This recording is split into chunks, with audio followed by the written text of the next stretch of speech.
What's up guys, and welcome to the channel. My name's Micah, and today we're doing a 3,000 mile, 6-month follow-up review on our 2024 Kawasaki ZX-6R. So the 2024 Kawasaki ZX-6R and the 2025 are exactly the same, they just switched the colors, right? So in 2024, that's when this bike got its facelift and a bunch of new features and cool things added. So this review is gonna apply to both model years, and we are gonna cover a ton in this video, so buckle up. So we've done a few different modifications to our bike throughout our ownership. So I'm gonna talk about the 24 ZX6 and how I liked it, what I thought of it before we did the mods.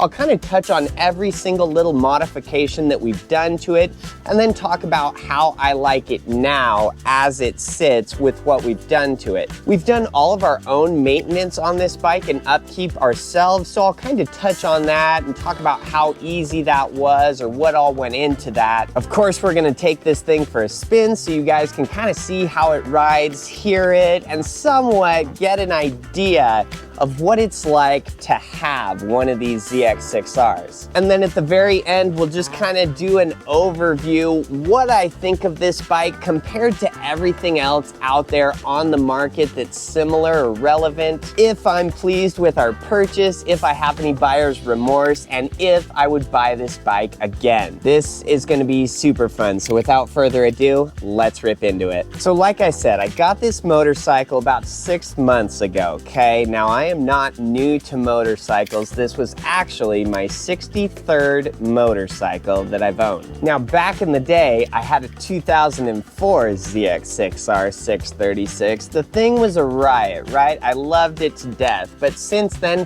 I've had a lot of leader bikes, right? So I've owned more leader bikes than I have 600s or middleweights. So our last sport bike before this one was actually a ZX-10R, which they're super fun, right? They will just rip your face off. Leader bikes are so fast. But at the end of the day, it was just a little bit less practical than I wanted. You know, like first gear went about 112 miles per hour. You've got 6 gears, so when you can break every speed limit in your first gear, you're just kind of limited on how much fun you can have or how much fun you should have. So I knew that I wanted to go back to a 600cc size super sport for our next one. Now I've always loved Kawasaki's. You know, Kawasaki as a brand, they just make amazing products. You know, their watercrafts, their motorcycles, their side-by-sides. You know, they're known for great quality, reliability, and performance. The Ninja line of sport bikes has been around a really long time, and they have proven themselves over time as being one of the best offerings you can get. And then for 2024, when they kind of did their revamp and facelift of this bike, I knew that was the one I wanted. In my opinion, the 2024 ZX-6R is the best looking 600cc super sport to have ever graced the earth. So we got a bunch of upgrades on this bike to make it really competitive with all the other offerings out there by all your other major manufacturers. You know, they went to a completely digital display up top. Every single light on this thing is LED. They changed the whole front end look of this model, and it is so mean coming down the road looking straight at you. They changed a bunch of things performance-wise as well. You know, for 2024, they recammed it. You know, the airbox was changed. A bunch of things that gave it more mid-range and low-end torque, right? And that's super unique for an inline 4-cylinder 600. Typically, your inline 4.6s are kind of gutless, you know, in the low and mid RPM, and until you wind them up, yeah, in high RPM, they'll absolutely scream and they are a rocket. But Kawasaki's refresh on this bike just gives you power all over the rev range. It's super cool. So besides the looks and the performance of this bike, kind of the features that were added, it just feels so tight and so good. When I'm on this bike, I feel like I am just one with the road. You know, whether I'm going 40 miles per hour or 140 miles per hour, riding this bike, it gives you such a sense of confidence and safety. That sounds weird to say when talking about super sports and crotch rockets, But when I'm riding this bike, I do just feel incredibly safe. You know, the bike is predictable, everything functions as it should. In my whole ownership of this motorcycle, it has never skipped a beat. It has never hesitated. It has never done anything weird, out of the ordinary, something that it shouldn't. It has been absolutely 100% reliable. And the ergonomics, I gotta talk about those too, because typically when you think about these super sport bikes, you know, comfort is not something that comes to mind. And I actually have 4 motorcycles at the moment. This, a cruiser, a dual sport, a mini moto. And truth be told, this one is by far the most comfortable bike to ride that I own. You know, of course you're in that forward kind of aggressive riding position, but just the placement of the clip-on bars, the foot pegs, the shape of the tank, the feel of the seat, they all work together seamlessly. And I can ride this thing for hours on end. I frequently do. And I don't feel beat up or sore or anything afterwards, you know? I'm actually just raring to take it out again every single time I get off this thing. And I have owned many sport bikes that I could not say the same about. Now, as far as the modifications that we've done to our bike as we've owned it, you know, some have been minor, some have been aesthetic, some have been performance, but I'm gonna talk about all those kind of as I did them and my overall thoughts of them if I do it again. So as far as looks or cosmetic mods, you know, the only thing there I've done is just a tail tidy on the rear end. So, you know, all these new bikes, they kind of have that huge fender that comes down, the whale tail. So I had just gotten a cheap fender eliminator kit. It's kind of just a little metal bracket, you know, that takes off that whole fender. Your factory turn signals can hook right into that. Your license plate light. The install was not bad at all. I have a video installing that and a link to the exact part. I'll put links to all the parts, you know, the modifications and stuff that I've done in the description of the video. But yeah, the tail tidy, I think it was $34 or around there. And just a great little mod, easy to do yourself, very cheap, and that really helps with the looks of the bike from the side and from the rear. Well, and then we had to do exhaust for the bike as well, right? So part of the fun of having an inline 4-cylinder is that glorious sound, that screaming that this motor makes when you are wrapping up in those high RPMs. I mean, in my opinion, an inline 4-cylinder bike is the greatest possible sound that you can get out of a motorcycle. I do like the sound of a good V-twin, a V4, even some triples and stuff. You know, Yamaha's new parallel twins sound really good with the cross-playing crank. But for me, the inline 4-cylinder is it. You know, that's what everybody thinks of when you think of a crotch rocket, is that sound. So, and if you follow the channel, you know that I like to do super cheap exhaust mods, no-name mufflers, and then kind of get a link pipe or fab it up myself. And this bike was no exception to that for us. So I just got a universal no-name eBay muffler. I think the muffler was like $30 to $40, right? And then I got a link pipe as well. So that link pipe that we got for our bike kind of has a 360 bend in it. I kind of liked the idea of that bend, you know, that it would add a little bit of back pressure, that it wouldn't be just a straight through exhaust. Because at the time that I got this exhaust, I didn't know how many modifications I would make to the bike, if I would tune it or get it flashed. So that had seemed like a good idea. And I'm really happy with that exhaust. I mean, obviously it is still on our motorcycle. You know, it still looks brand new and perfect, just like the day we got it. And so, and that link pipe was about $60 or around there. So, I mean, for under $100, we got ourselves squared away with an exhaust, and it does sound really nice. And you will hear it when we take it out for a rip. Now, after our break-in period was done on this motorcycle, the 600-mile mark, that is when I chose to decat the factory header. I figured we would try that. You know, I've seen guys doing that. I've certainly heard of that. And so I figured, you know what? It's not gonna cost us anything to do that. I can at least do that see how it sounds, see what my thoughts on that are, and if I don't like it, then I will just get the full exhaust system, get some headers that decat our bike. Really just because I wanted that full open sound, right? And I wanted to shoot flames and fireballs. You know, these bikes shoot some wicked fireballs out the tailpipe if you're decatted, and that's just fun. So I went through the process of decatting our bike, right? So in that factory header, you kind of have your two catalytic converter pucks, and so you essentially have to drill those out.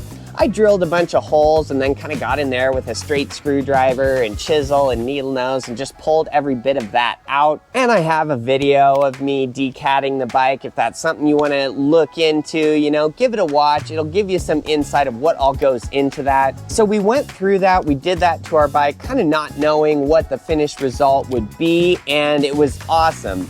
It was exactly what I was looking for. The bike just had a slightly deeper, more full, raw sound to it, and we were getting the flames and fireballs like I hoped we would. So that turned out to be a great option that I'm really happy with. You know, it was a pain in the butt to kind of decat that factory header. You know, it did take me a few hours to really clean up that pipe and get all the pieces of that out of there. But it didn't cost us anything. You know, you get a full system for these bikes, you know, you're spending $1,000 or more, right? It's kind of a chunk of change. But decatting the factory header did exactly what I wanted to do to the bike. Now, as far as horsepower gains, right, none of this stuff that you do, whether it's exhaust or an air filter or your velocity stacks, right? You're not gonna add any horsepower to your bike unless you get a flash or a tune afterwards. Flash or the tune is what is going to change the fueling and everything on your motorcycle so that it can utilize those modifications that you've made to generate more horsepower. So then with our bike having a slip-on exhaust, a decatted header, with our link pipe before our muffler having that bend in it, I did not notice any low-end, mid-range power loss whatsoever when I decatted our bike and just had my slip-on exhaust. Now, if I had a link pipe to our muffler that was just straight through, that didn't have that 360 bend in it, would I have lost any low-end power with a slip-on exhaust and decatting our header? I don't know. If we would have, it wouldn't have been much, but I certainly didn't notice an ounce of power loss with the setup that we have there. Now, these 2024 and 2025 ZX-6Rs are gonna be Euro 5 emission compliant, right? So to pass those standards, Kawasaki had to change kind of the fueling, a few different things about the bike to get it to those standards. And from riding plenty of other motorcycles, you know, right off the bat when I got this bike, I noticed it had a pretty significant on-off throttle kind of feel. You know, it was just a little bit more jerky than I'd like. You know, I'd be winding it up, I'd let off the throttle, and I'd try and ease back on the throttle slowly, and it was just nothing, nothing, nothing. Now you have throttle again. And I knew that that was just in the fueling, in the ECU and mapping of this bike from the factory. And I knew that if we got a flash or a tune on our bike, you know, that was one of the things that would change. That deceleration fuel cut would go away if we flashed our bike. So that was really one of my main, as silly as it sounds, one of my main reasons for getting a flash on our bike. Now, I did take out the ECU of our bike, I sent it to more Mafia, and I knew that then we would finally gain a few horsepower from our decatting of the header and our slip-on muffler if we did get a tune. Now, the tune that we did on our bike changed a lot of other things as well, right? So it upped our red line from 14,500 to 15,800. From the factory, the fuel mapping, you're kind of going up, and once you get to about 14,000 RPMs, it really drops off significantly. Like your factory ECU cuts the fuel by like 60% or something. And you will really feel that fuel cut if you are taking every gear to redline before you shift. So the Flash got rid of that fuel cutoff, so it really just pulls super hard, even past 15,000 RPMs with that More Mafia Flash. Outside of that, it does delete the need to have an O2 sensor, so we unplugged that. It gets rid of the servo as well from your computer system, so you're able to take out the servo motor without needing a servo buddy. It makes the fan on your radiator kick on at a lower temperature, so your bike just runs cooler overall all the time. And that's something I've heard from some people, that they say their bike is running kind of hot. You know, I'd like to know more about that. You know, I have never experienced our bike running excessively hot, even in very slow moving downtown traffic on hot days. But our bike, after being flashed, runs extremely cool. So just yesterday, I was riding our bike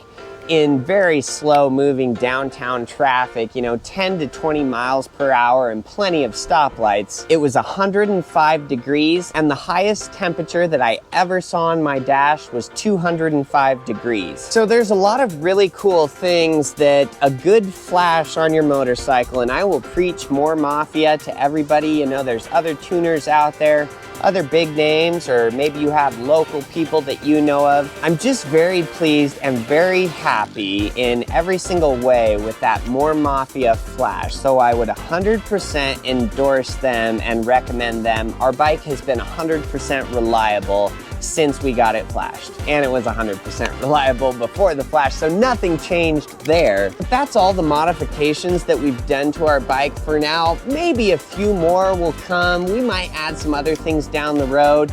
You know, it seems like a lot of people are adding steering stabilizers to their bike. I don't think it absolutely needs one. What I'll say is that the steering on this bike is very light, which is awesome. I mean, you can just throw and flick this bike around. It just dives into the corners and feels very comfortable and stable. But that light feel on the front end, you know, if you've got some good speed behind you, we're talking like upwards of 100 miles per hour.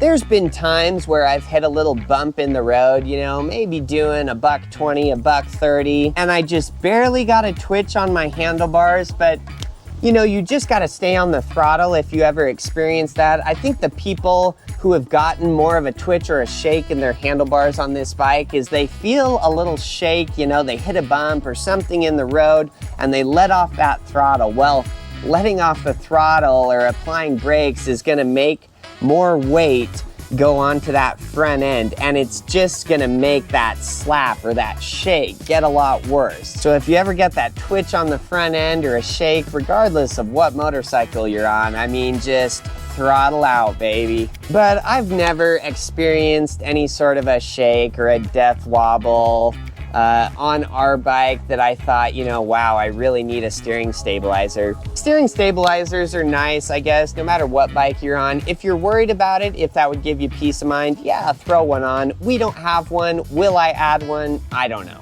But otherwise, I don't really think that there's any mods that I'm dying to add. You know, we have just the stock factory velocity stacks. I haven't touched the air filter at all, just using the factory one. You know, these bikes are quick right off the bat, right? A lot of people talk about, oh, what they can do to get more horsepower, increase their top speed. And it's like, well, you could just get the ZX-10R, right? If you're so concerned about being the fastest guy out there, well, maybe you should have bought the fastest bike. Now, the ZX-6R is an absolutely rip your face off, blistering fast bike. So we've done a couple 0 to 60 runs. The best time I've ever seen is 2.85 on our bike here. And I can run 0 to 100 miles per hour in about 5.7 seconds. So it's a quick machine, right? I just have the factory gearing. Because like I said, you know, our last sport bike, our last super sport was a ZX-10R, right? And something that I didn't like about that is how tall the gears were. Like I said, first gear went 112. And for the riding that we do, you know, a lot of urban commuting, having shorter gears, it just makes your ride more fun. You actually get to bang through a few gears around town. You're not just taking one gear to the speed limit and like, oh, well, that was that. So I do enjoy just the stock gearing that this bike comes with right out of the factory. You know, it's plenty wide. You can exceed 60 miles per hour in first gear, so your 0 to 60 times are awesome. But all your gears are still short enough that the bike is very engaging to the rider, right? It's a ton of fun just to drive this bike, whether you're on the freeways, whether you're in town, whether you're just going out for a fun ride on the twisties. I am never gonna change the gearing on our bike. I'm just happy with where it's at. So as far as just your basic preventative maintenance and upkeep, I mean, this bike has been just a breeze to maintain. You know, we had our 600-mile oil change, kind of your first service. So for that, I adjusted some levers, you know, felt all the bolts, made sure that everything was still tight and in the factory spec. You know, I do have a video of how to change the oil on these things. If that's something you want to do yourself, check that out. And I've tightened our chain up a couple times here. That's a fairly easy process and straightforward. There's a video on that. And you know, we had our clutch and throttle cables kind of loosen up a little bit as we were kind of braking in our bike. You know, anytime you get a new motorcycle, everything can feel perfect right off the bat. Well, as you start using all your different controls, they're gonna kind of break in and loosen up just a bit. So a lot of times you'll need to readjust things back to the factory specs. So we adjusted our clutch cable, the throttle cables. I have videos on each of those as well. But all that stuff is super easy and just takes a couple minutes to do yourself with a basic toolkit. You know, we only have 3,000 miles on our bike, right? So I haven't checked or adjusted valves at all, you know, brakes, or flushed our coolant system, replaced spark plugs. You know, and I've owned a bunch of these Kawasaki's before, and one reason that I really love Kawasaki as a brand is that they just build their motorcycles for the rider, for the person that wants to work on their bike, do everything themselves. You know, you can do everything with just a basic toolkit. You don't need specialized tools. Everything is laid out in a manner, in a way that it's very intuitive, it's very easy to do yourself. You do not need to be an expert in any way to do any piece of maintenance on this bike. And so that's really cool. You know, a lot of brands cannot say the same. I am just extremely pleased with this motorcycle overall. You know, right out of the gate, just as it rolled out of the factory, I was so impressed with this thing. I wouldn't be mad at all, like I said, if I was still driving it bone stock. But all the modifications that we've done to our bike, I'm really pleased with those. You know, they're very tasteful, whether they've just affected the look of the bike, kind of the feel, the rideability, the performance. So now I think we gotta jump on this Black Beauty. We'll take it for a little ride here so you guys can kind of hear it, kind of get a sense of what it feels like and how this bike runs and rides. And then we'll come back and talk about if the new ZX-6R, compared to every other bike, every other motorcycle out there that's comparable, is the ZX-6R the one you should get? So stick around, guys, but for now, let's go rip. All right, freshly fueled up, here we go. That odometer, 3,001 miles. I'm gonna switch our mode here down to our rider mode, which we have set on full power and not a speck of traction control. All right, and we're off.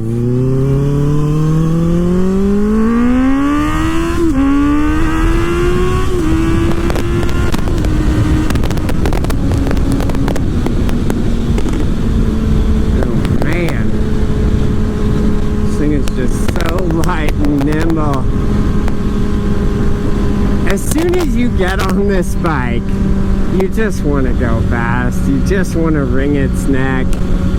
You know, it has a ton of power. It doesn't have enough power that you're terrified of it, but it has enough power to get you in a world of trouble. And that's kind of what we like. All right, no cars. Oh, we got cars. And we're going. Oh, the front end came up on us. I didn't even try and do that. Maybe I did. Who knows? Who cares? So yeah, who cares?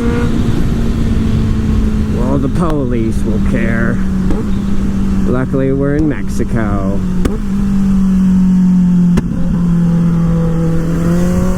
Oh, man! And for anybody who hasn't kept up on our other videos, that tune that we got from More Mafia, it is the ultimate pops and bangs tune. So, like as we're going, if I let off the throttle and then just barely rev it or breathe on it, that thunder and crackling, that's kind of part of the tune. Now, a lot of people think that, oh, your bike, that's so bad for the bike, it's just running rich all the time. Well, no, it's not. As we're going down the highway here, our bike is running perfectly as it should. It just adds a little, there's no popping and banging, but if I touch that throttle, then it adds the burbling and crackling. So it's only when I do that. It's not like our bike is running excessively rich all the time that we're gonna blow it up or something like that. So, and I have had so much fun with that Pops and Bangs tune. It is hilarious.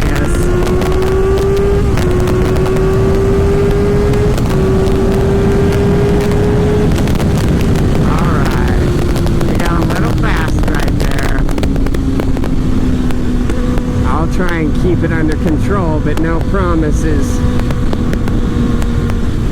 So now a lot of people, pretty much every video I've posted on this motorcycle of riding it, people are like, oh, you're not using the quick shifter, why don't you use the quick shifter? So the quick shifter, it's like comparing an automatic car to a car with stick shift.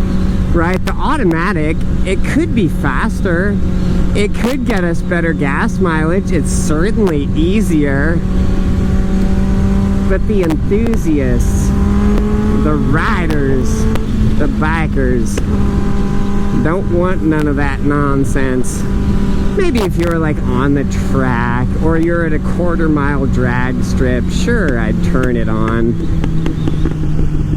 But most of the time I just leave it off. Now, for your quick shifter, if you are under, I think it's 4,000 RPMs as you're cruising along, you can hold the middle and lower button on your left grip. We'll hold that. See, our KQS came on. So I was in gear, rolling down the road, but if you're under 4,000 RPMs, you can toggle that on and off. Otherwise, I could be at above 4,000 RPMs, but then I just have to pull in the clutch as I press those buttons, and then it would toggle it off. You can also just be in neutral and toggle that on and off. So there's kind of a couple different ways to toggle that quick shifter on and off. And I have learned more and more ways as we have owned this bike more. So I'll slow down here quick. We'll do a launch with the quick shifter on so you guys can kind of hear how fast that is. It's not like you'll be able to experience it, but...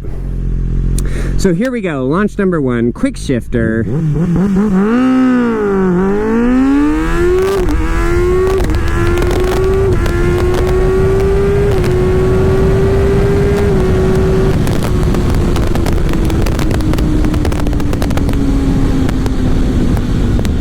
Pretty fast, right? I mean, it automatically blips the throttle for you, so you just keep hammering on and you watch your RPMs go up, and when you get to the spot that you want to shift, you just click your toe up against that shifter. You don't let off the gas, you don't pull the clutch in, nothing. So the idea of it is cool, right? That you're just, it does sound like a MotoGP, you know, bike or a F1 car. as you're just banging through those gears so fast and seamlessly. But I don't know.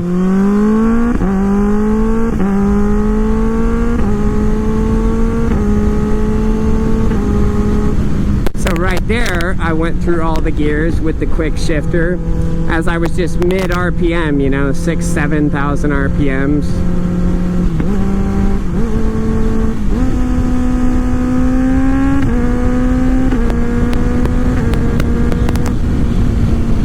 So it's not like you have to be all in on the throttle or anything to use your quick shifter. But I'm actually just going to turn that off now. Clutch in, press our center and lower button. Perfect. Quick shifter is off.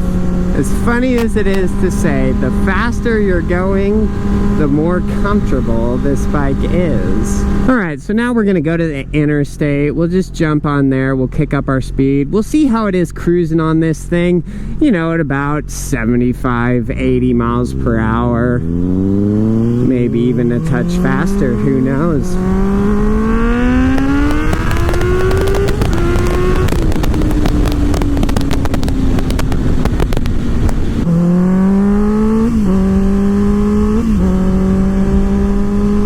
Here is our on-ramp.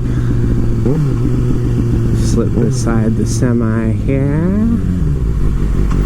And we got nobody in front of us. Let's frickin' rip it, kids. I forgot how wide of a turn this is. Oh yeah. We're down. It's a tight one.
Do one more pass here. Now that I'm going the opposite way of the headwind, I'm curious what'll happen.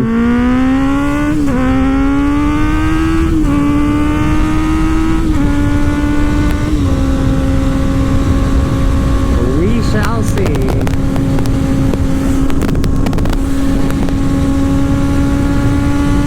We're gonna do it. If traffic lines up, I'll frickin' send her.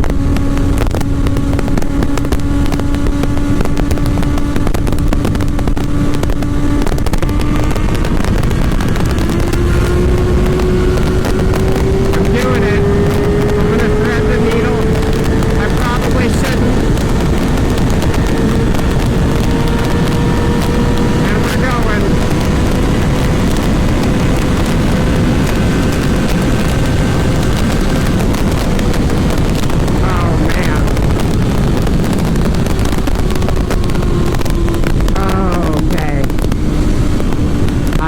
Down. I had to keep eyes on the road.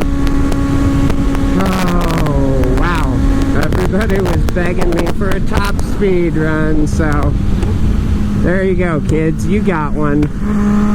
And I wasn't even planning on it.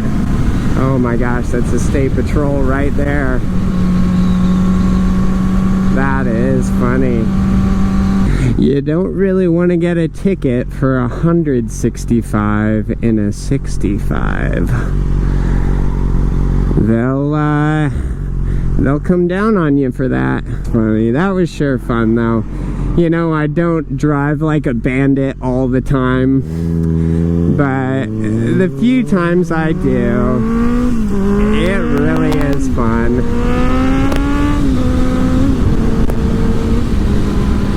Now you guys be the judge, but listen to my shifts. Am I faster than the quick shifter?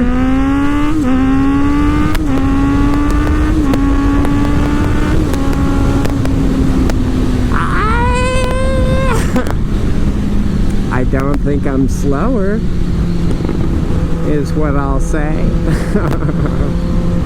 Now, as a male rider, maybe you're wondering, what kind of women does a ZX-6R attract?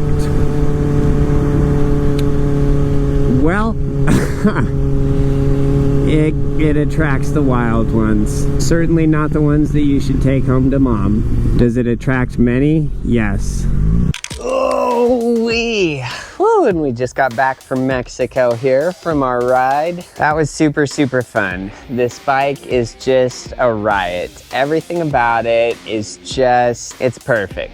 This thing is perfect. Now, as far as comparing this ZX-6R to everything else that's out there brand new by every manufacturer, well, as far as the other Japanese manufacturers, you know, you've got Honda with the CBR 600RR. Honda makes a great machine, right? There is no doubt about that. The CBR is just as reliable as the ZX-6R, hands down. Bunch of cool features as well. The thing I don't like about that is it's only offered in like their flagship red color, which Honda's racing color is red, I guess, so they're kind of staying true to tradition. But it's nice to get a few more options with the Kawasaki. And then with the ZX-6R being a 636cc, you know, it does just have the edge. It puts out a little bit more power than the CBR does. So right out of the gate, with no modifications made, the ZX-6R is faster. But at the end of the day, they're all so close. They're all blistering fast, right? It's not like you're getting a slow bike if you get the CBR. Now, Yamaha's current middleweight offering is the R7, which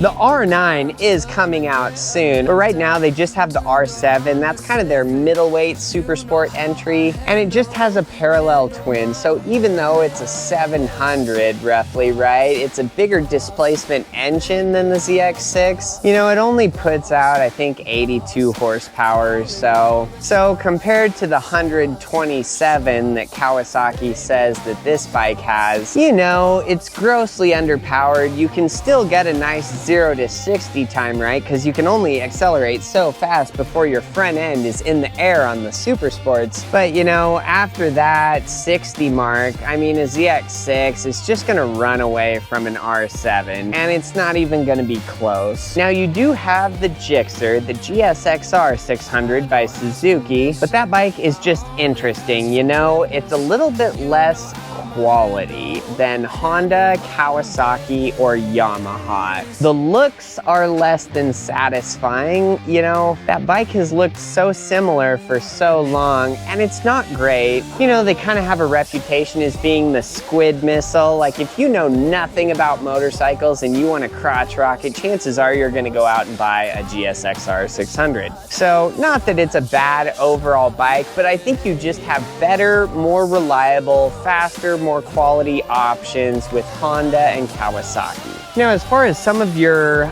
European offerings, you know, the Ducati Panigale V2 is super, super cool, right? I've been tempted to get one of those for a while now. And if you came here and gave me a 2024 Panigale V2, would I ride it? Yes. Every freaking day. But the quality on those is just not consistent. You know, certainly they put down good power numbers. They have a beautiful engine sound and exhaust note to them.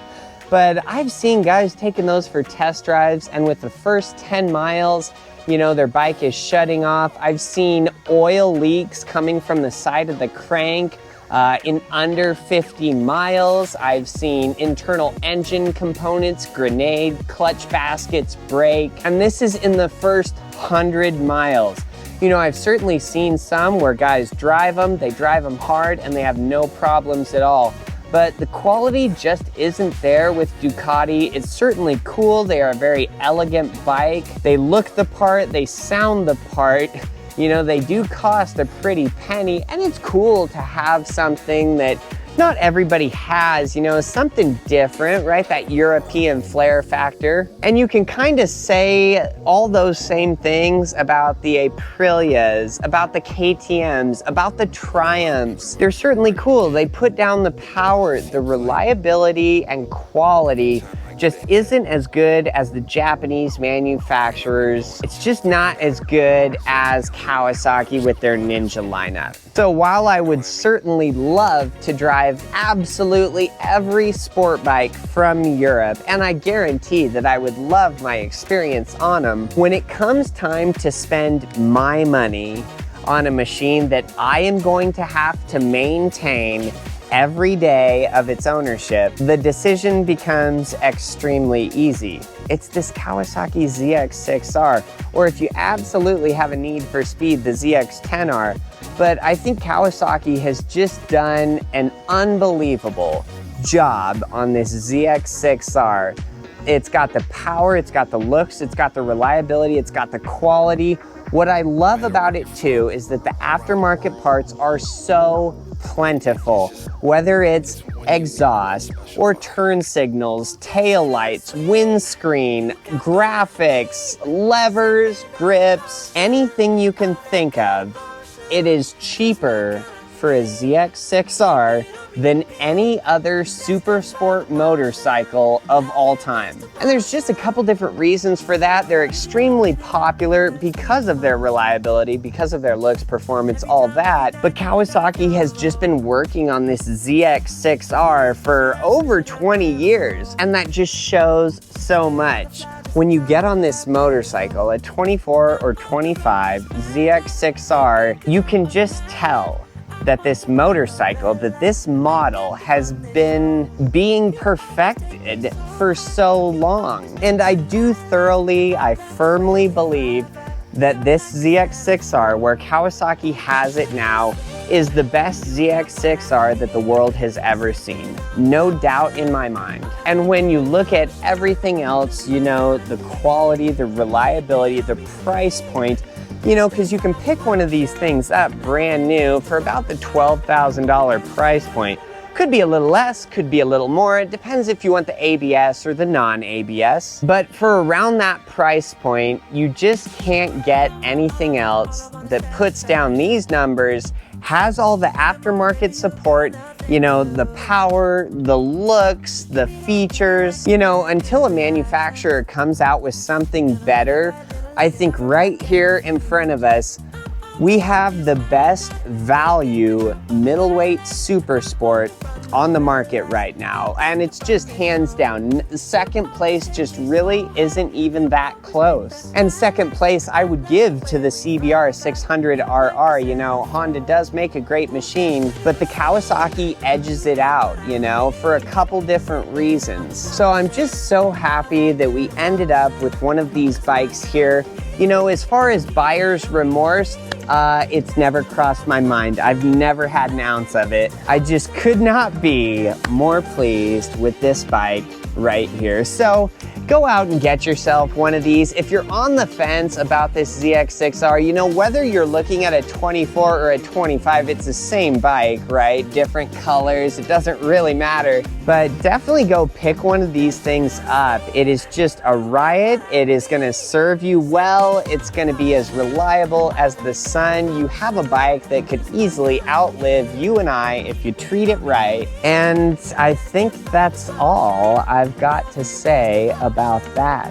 If you're a big nerd like I am and you want a Kawasaki shirt with their Rivermark watercrest symbol on it that says, "Let the good times roll," they sell these on Amazon right now, and it is a Kawasaki brand shirt. I'll put a link to it in the description. They're super cool. So like the video if this helped you out, subscribe if you guys want to see more, and until next time, have a wonderful night, guys.